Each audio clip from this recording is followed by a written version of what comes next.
से अब तुम नहीं बच पाओगे, क्योंकि तुम्हारे पाप का घड़ा अब भर चुका है।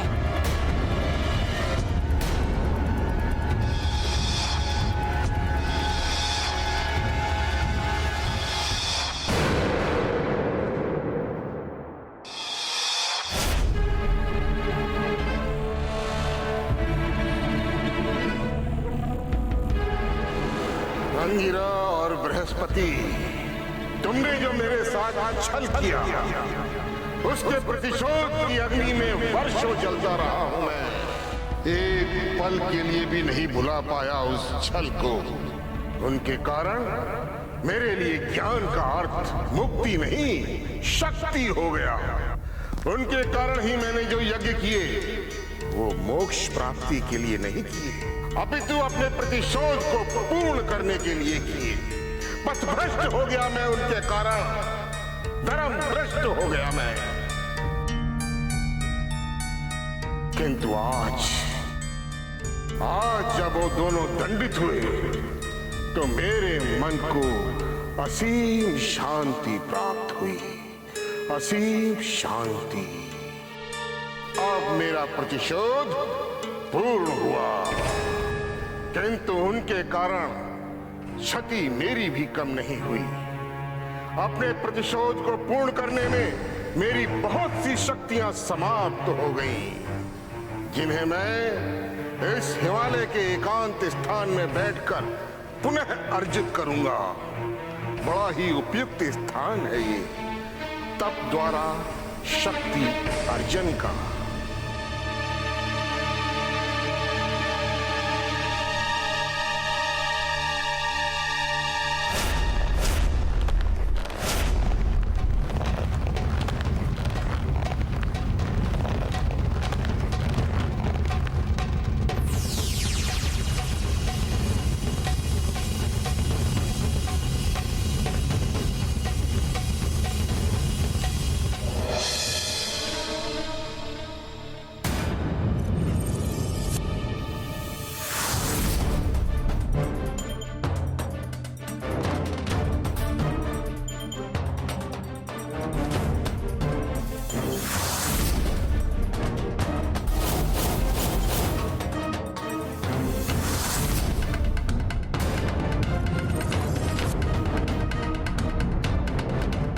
शुक्राचार्य, सारे संसार की शांति भंग करके तुम शांति से तप करने गए हो, किंतु अब ये कदापि संभव नहीं है शुक्राचार्य, क्योंकि तप से प्राप्त शक्तियों से तुमने सदैव विनाश किया है। अब और विनाश मैं तुम्हें नहीं करने दूंगा। इस बार मैं तुमसे तुम्हारी सारी शक्ति छीन लूंगा, शक्तिहीन बना दूंगा मैं तुम्हें, सदा सदा के लिए शक्तिहीन।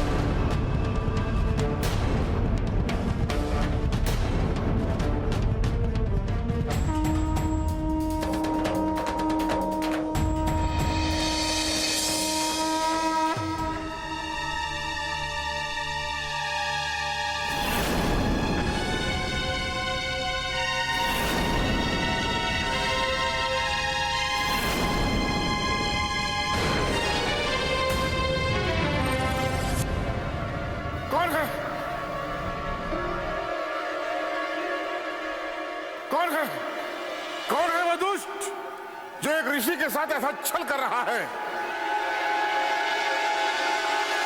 जय बजरंग बली, जय बजरंग बली, जय बजरंग बली, जय बजरंग बली, जय बजरंग बली। ऋषिवर, यदि आपको ये छल लगता है तो वो क्या था जो आपने ऋषि अंगिरा के साथ किया था? यदि आपके अनुसार ये छल है तो वो क्या है जो आप कुबुद्धि के माध्यम से गुरु बृहस्पति के साथ कर रहे हैं? रुद्रावतार, वो छल नहीं, प्रतिशोध है, प्रतिशोध। उनके छल का दंड प्रतिशोध के रूप में। ब्रह्म ऋषि होकर भी आप ऐसी अधर्म संगत की बात कर रहे हैं? ऋषिवर, धर्म के नाश और अधर्म की स्थापना से बड़ा छल इस सृष्टि के साथ अभी और कुछ नहीं हो सकता। इसलिए आज मैं आपको आपके छल का दंड देने आया हूँ यहाँ।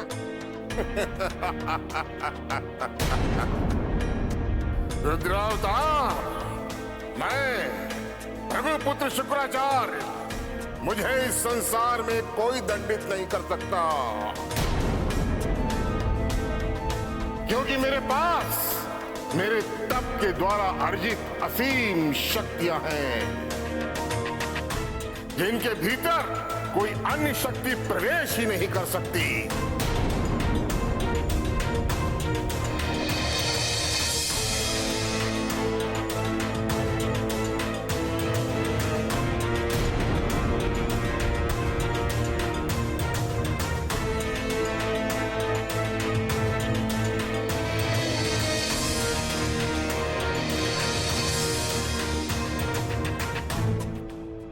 यदि शुक्राचार्य ने अपनी कुंडलिनी जागृत कर ली, तब फिर उन्हें दंड देना कठिन ही नहीं असंभव हो जाएगा।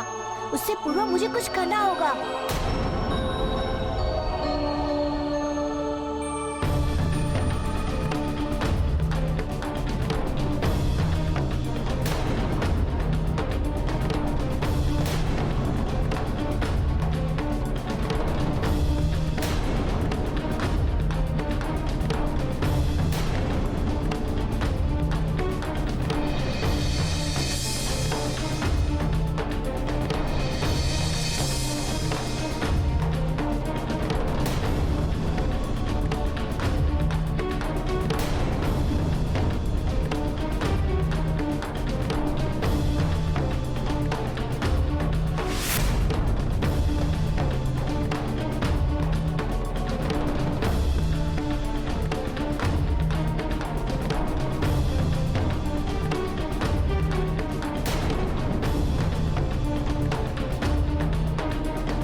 ऋषिवीर, आप भ्रम में हैं। अधर्म कभी भी इतना शक्तिशाली नहीं जिसे दंड ना दिया जा सके।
माता, इसमें तो कोई भी संदेह नहीं है कि प्रभु हनुमान बिल्कुल अपने न्यायोचित मार्ग पर है।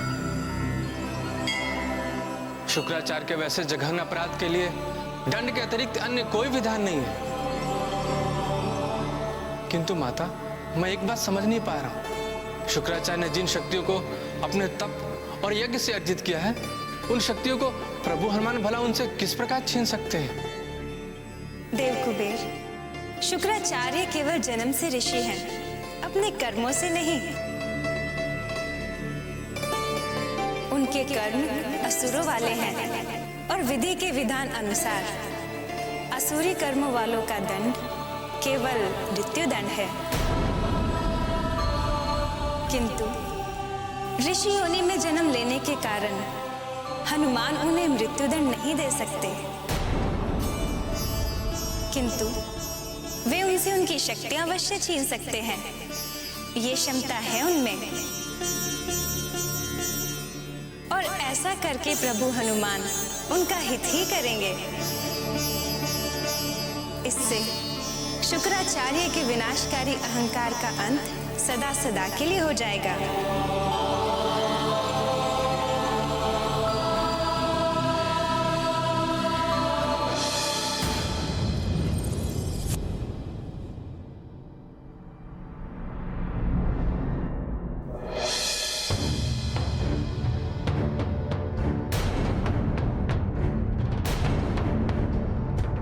असुर गुरु शुक्राचार्य, अंततः आपने नहीं मानी मेरी बात।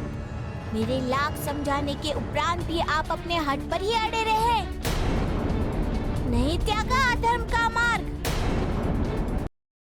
प्रतिशोध में आप इतने मदान हो गए कि आपने धर्म एवं यज्ञ से प्राप्त सात्विक शक्तियों को भी तामसी शक्ति में परिवर्तित कर दिया तथा उन शक्तियों को असुरों के हाथ में देकर उनका अनुचित प्रयोग किया। जब आपके असुर धर्म गुरु अंगिरा के संकल्प को नष्ट करने में सफल नहीं हो पाए, तो आपने उन्हें श्राप दिलवा दिया, कुबुद्धि को उनके पीछे लगा दिया। असुर गुरु शुक्राचार्य, ये आपका अक्षम्य अपराध है, क्योंकि आपने एक ऋषि होकर एक ऋषि के विरुद्ध घात किया है। आपके इस पाप कर्म का मैं आपको कठोर दंड दूंगा,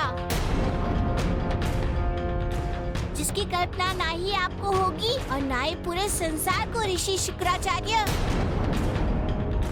आज मैं आपकी सारी शक्तियों को छीनकर आपको शक्तिहीन कर दूंगा।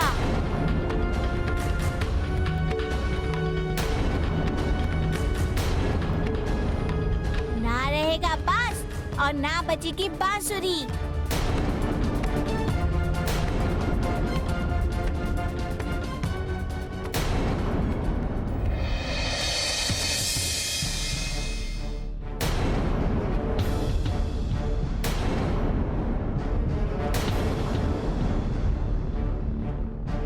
अप्सरा, तुमने सुना नहीं मेरा आदेश? नृत्य प्रारंभ करो, मनोरंजन करो, हम प्रारंभ करो, मनोरंजन करो हमारा। किंतु गुरुदेव, ये अधर्म है। अधर्म? कैसा अधर्म? क्षमा करें गुरुदेव, हमारे जानकारी के अनुसार आप एक ऋषि हैं, आप एक धर्मज्ञ हैं। हमारे नृत्य से आपका मनोरंजन तो हो सकता है, किंतु हमारे लिए ये अधर्म है। मूर्ख, मुझे उपदेश देती है, मुझे धर्म अधर्म की परिभाषा बताती है। अज्ञानी, तेरा धर्म है केवल मेरे आदेश का पालन, और तू वही कर। किंतु गुरुदेव। मूर्ख, तर्क नहीं। मैं इंद्र नहीं हूं, मैं हूं गुरुदेव बृहस्पति। मैं तुझे स्वर्गलोक से निष्कासित कर दूंगा, और यदि एक बार तुम्हें स्वर्ग से निष्कासित कर दिया तो फिर स्वर्ग में तुम्हारे लिए कोई स्थान नहीं होगा, और न ही पृथ्वी लोक पर, न ही तुम्हारे लिए जीवन होगा और न ही मृत्यु। कष्ट का पर्याय बन जाओगे तुम, घोर कष्ट का। बोलो बोलो अप्सरा, क्या फिर तुम अस्वीकार करोगी मेरे आदेश का पालन?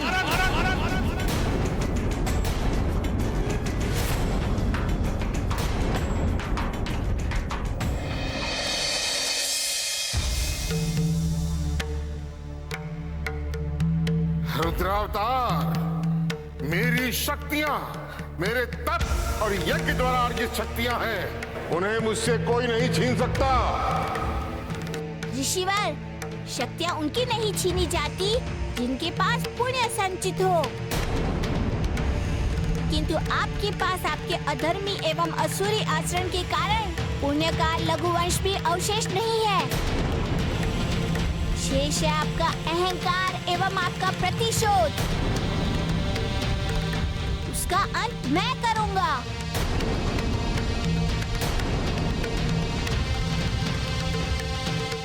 ताकि आप भविष्य में कभी भी अधम कार्य करने के योग्य ना रहे।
ये नहीं हो सकता। मेरी अर्जित शक्तियां समाप्त नहीं हो सकती, नहीं हो सकती। नहीं हो सकता मैं शक्तिहीन, नहीं हो सकता मैं शक्तिहीन। ऋषिवर, अब आप शक्तिहीन हैं, साधारण मनुष्य के समान शक्तिहीन एवं दुर्बल, क्योंकि आपके पाप एवं अधर्म ने आपके पुण्य एवं धर्म को विलीन किया है। अब ये निर्णय आपको ही करना है कि आपको किसके साथ रहना है, धर्म के अथवा अधर्म के। धर्म आपको जीवन दान देगा और अधर्म आपको मृत्यु दंड। चयन आपको करना है।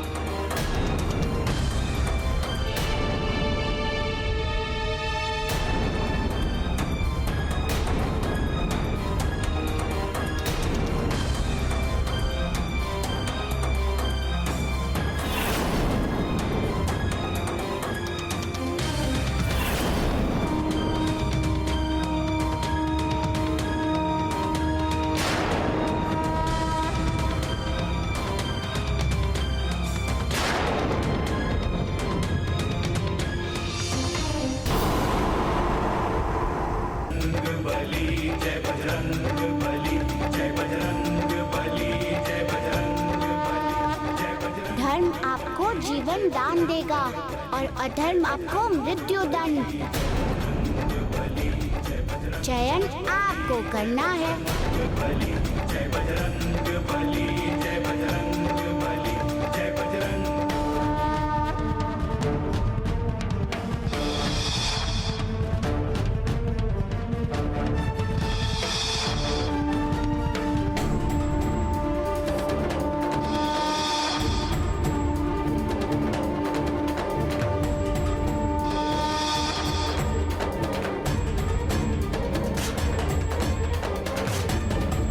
रुद्रावतार, हे रुद्रावतार, आज भले ही मैं शक्तिहीन हो गया हूं, लेकिन कल मैं पुनः अपनी शक्तियों को अर्जित करूंगा। कल मैं पुनः शक्तिशाली बनूंगा और तब मैं भृगुपुत्र शुक्राचार्य अपना प्रतिशोध लेकर रहेगा, लेकर रहेगा, लेकर रहेगा।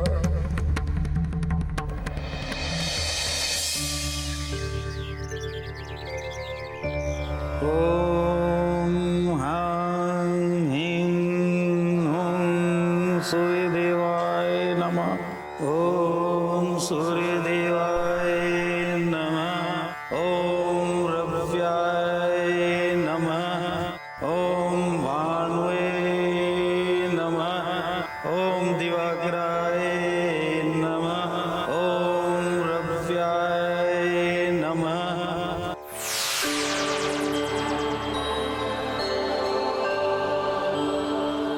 ओम सूर्य देवाय नमः।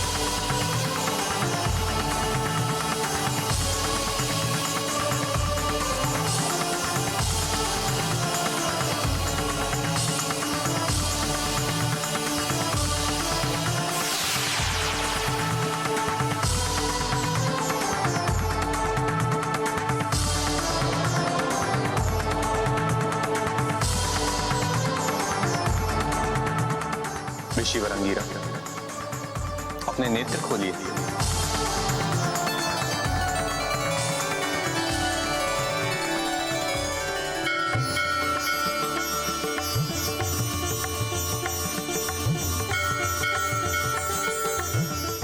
हे भानु भास्कर, आपकी असीम अनुकंपा जो आपने मेरी प्रार्थना सुन ली। प्रभु, मेरा उद्धार कीजिए। इस कुष्ठ रोग के श्राप से मुझे स्वस्थ कीजिए प्रभु। कुष्ठ रोग? कहाँ है आपको कुष्ठ रोग?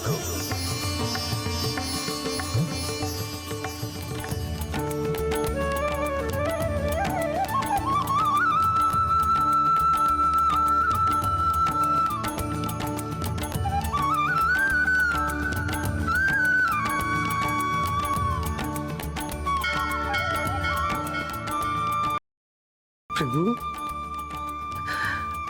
आपने मुझे कुष्ठ रोग के श्राप से मुक्त कर दिया, मुझे स्वस्थ कर दिया प्रभु। ऋषिवर, जो श्राप का आधार छल हो, अपराध नहीं, उसकी मुक्ति को भला कोई कैसे रोक सकता है? और फिर आपने तो मेरी आराधना की, मेरा आह्वान किया। आपको तो रोग मुक्त एवं श्राप मुक्त होना ही था। आपका बहुत बहुत धन्यवाद, बहुत बहुत धन्यवाद प्रभु।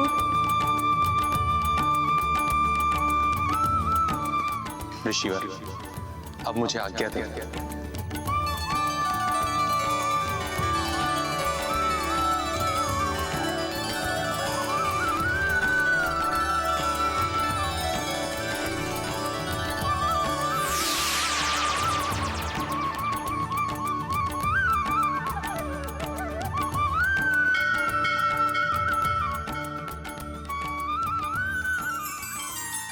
ये सब कुछ प्रभु हनुमान के कारण ही संभव हो पाया है, अन्यथा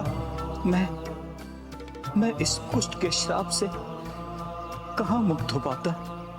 सबसे पहले मुझे प्रभु हनुमान का आभार प्रकट करना चाहिए, किंतु प्रभु इस समय होंगे कहां?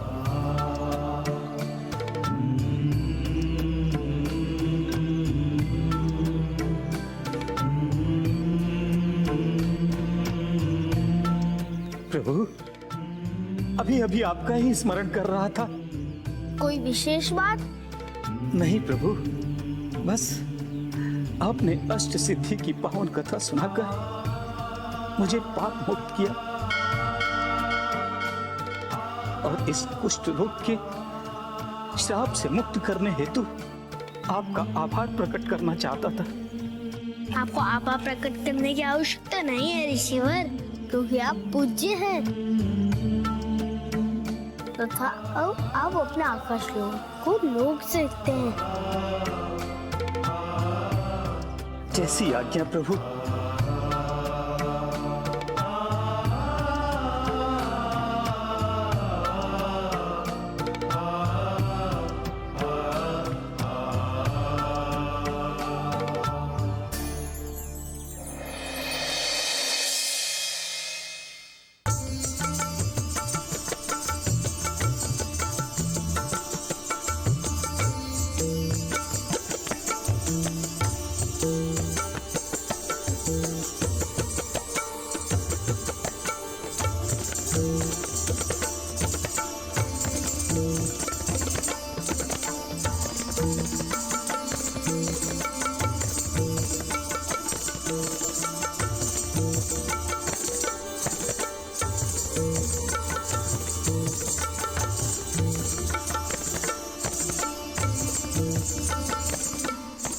कैसी विडंबना थी कि मैं सदा रहा स्वर्गलोक में ही, किंतु इस अभूतपूर्व आनंद से अछूता रहा। जीवन का वास्तविक सुख तो यही है, ये नृत्य ही तो सच्चिदानंद स्वरूप है। जिस प्रकार इस नर्तकी से इसके नृत्य को अलग नहीं किया जा सकता, अर्थात दोनों अद्वैत हैं, उसी प्रकार ईश्वर भी अद्वैत है। वो एक ही समय में अपने वास्तविक स्वरूप और अपने भक्त के मन में एक साथ वास करते हैं। ईश्वर के अद्वैतवाद का इससे अच्छा उदाहरण और क्या हो सकता है। ये बृहस्पति भी मूर्ख ही है। नृत्य का आनंद लेने के स्थान पर ईश्वर के द्वैत और अद्वैत रूप पर विचार कर रहा है। इससे तो मेरा प्रभाव क्षीण हो जाएगा। मुझे कुछ करना होगा।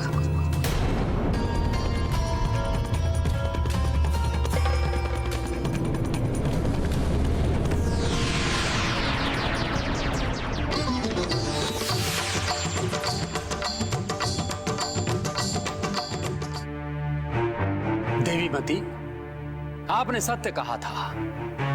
जीवन में इतना अधिक आनंद मुझे कभी प्राप्त नहीं हुआ। देवगुरु, अगर आप चाहें तो इस आनंद को और भी बढ़ा सकते हैं। वो कैसे? नृत्य को सोमरस के साथ देखकर।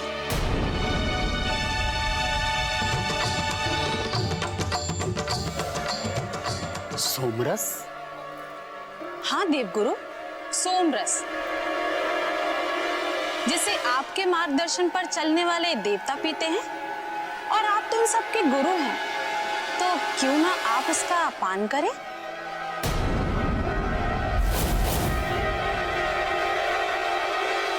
सत्य कहा आपने देवी।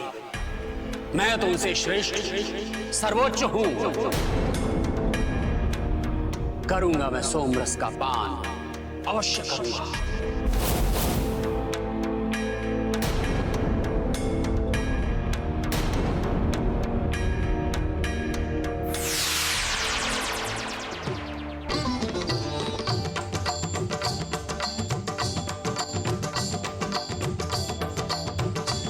रोक।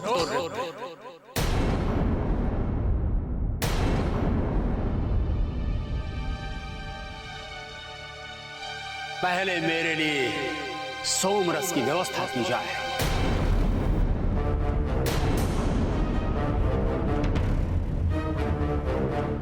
आज क्या हो गया है गुरुदेव को कि केवल अधर्म पर अधर्म ही किए जा रहे हैं? एक ऋषि भी भला ऐसा कर सकता है?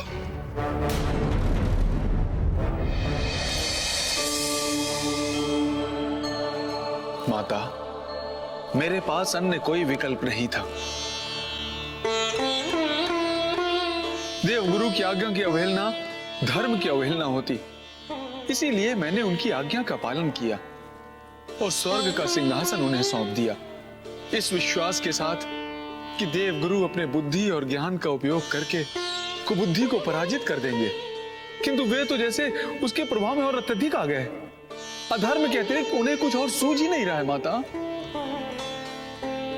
नारायण नारायण। हाँ माता, ऐसा प्रतीत होता है कि स्वर्गलोक में गुरु बृहस्पति की नहीं अपितु शुक्राचार्य की उपस्थिति है।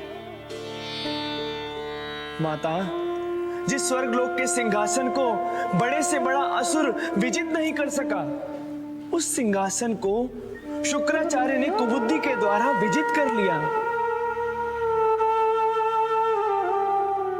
कुबुद्धि ने देवगुरु को रास और रस के सागर में डुबो दिया। माता, हमें कुछ करना होगा, अन्यथा सृष्टि एवं धर्म की सारी व्यवस्था छिन्न भिन्न हो जाएगी। हाँ माता, हमें कुबुद्धि के प्रभाव को शीघ्र समाप्त करना होगा।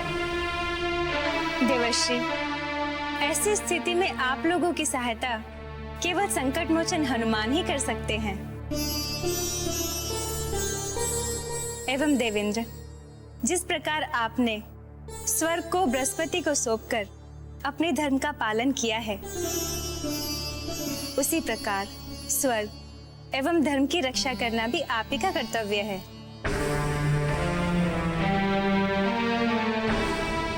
समझ गया माते, आपके निर्देश को मैं समझ गया।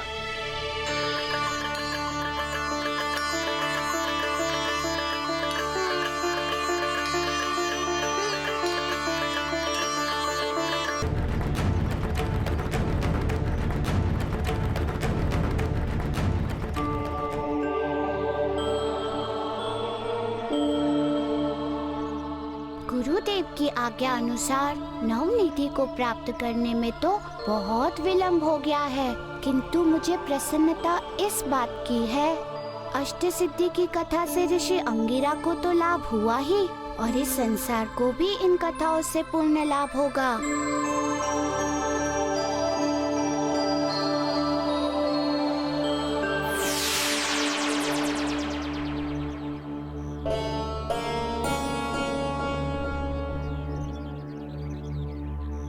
देव ऋषि, आप लोग यहाँ?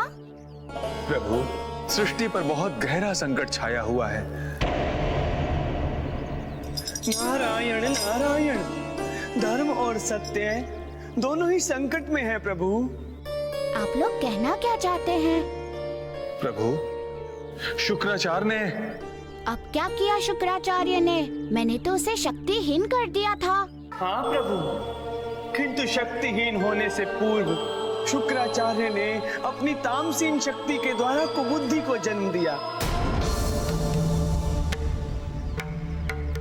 तथा कुबुद्धि ने देवगुरु बृहस्पति को अपने वश में पूर्णता कर लिया, जिसके परिणाम स्वरूप देवगुरु बृहस्पति सत्य असत्य, ज्ञान अज्ञान एवं न्याय अन्याय सब कुछ भूल गए हैं प्रभु।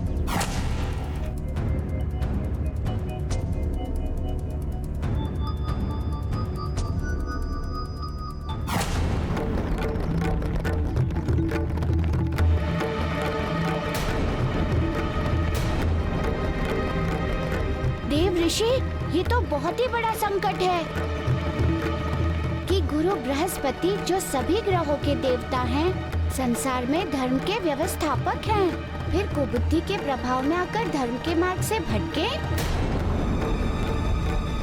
मेरी समझ में तो ये नहीं आ रहा है कि स्वर्गलोक छोड़कर वो पृथ्वीलोक पर गए ही क्यों? शुक्राचार्य से अपने पिता की रक्षा हेतु उनसे वार्ता करने गए थे, उनसे क्षमा याचना करने गए थे। इसका अर्थ ये हुआ कि गुरु बृहस्पति के मन में पुत्र मोह ने स्थान ले लिया है और मोही को मार्ग पर ले जाने वाला प्रथम प्रदर्शन है। मोह के वश में ज्ञानी से ज्ञानी भी अंधा हो जाता है, अधर्म के मार्ग का अनुसरण करने लग जाता है, ताक पर रख देता है अपना विवेक एवं अपनी बुद्धि। मोह कुबुद्धि की संगिनी है देव ऋषि, मोह के जागते ही उनमें अपना डेरा जमा लेती है, और यही गुरु बृहस्पति के साथ हुआ है। नारायण नारायण, तो अब क्या होगा प्रभु? अब कैसे वे सद्मार्ग पर आएंगे? प्रभु, अब आप ही देव गुरु को उसके प्रभाव से बाहर ला सकते हैं, उसके प्रभाव को नष्ट कर सकते हैं। हाँ प्रभु, देवराज इंद्र सत्य कह रहे हैं। कुछ कीजिए प्रभु, शीघ्र अतिशीघ्र कुछ कीजिए, अन्यथा इस संपूर्ण संसार में कुबुद्धि का राज हो जाएगा। संपूर्ण संसार कुमति को सुमति समझने लगेगा प्रभु। देव ऋषि, चिंतातुर मत होइए, ऐसा कदापि नहीं होगा। अधर्म चाहे कितने भी रूप बदल ले, उसका अंत निश्चित है। इंद्रदेव, अधर्म चिरायु नहीं होता है। निश्चिंत रहे आप लोग, गुरु बृहस्पति शीघ्र ही सद्मार्ग पर आ जाएंगे।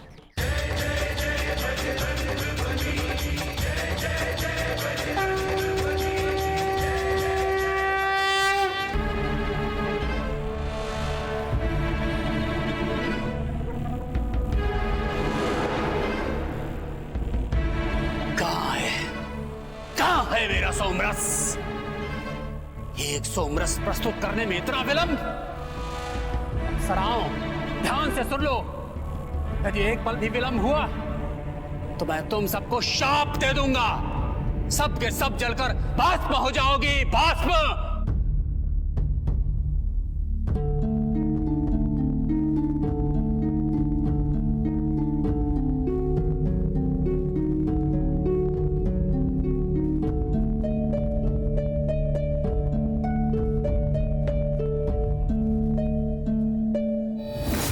क्षमा करे देव।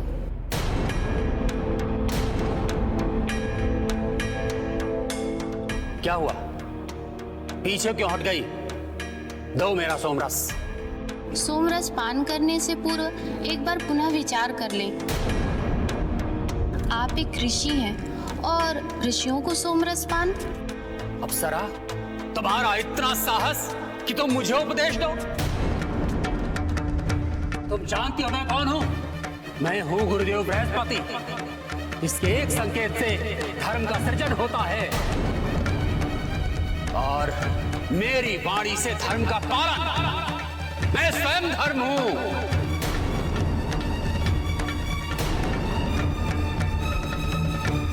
मैं हूं बृहस्पति, गुरुदेव बृहस्पति।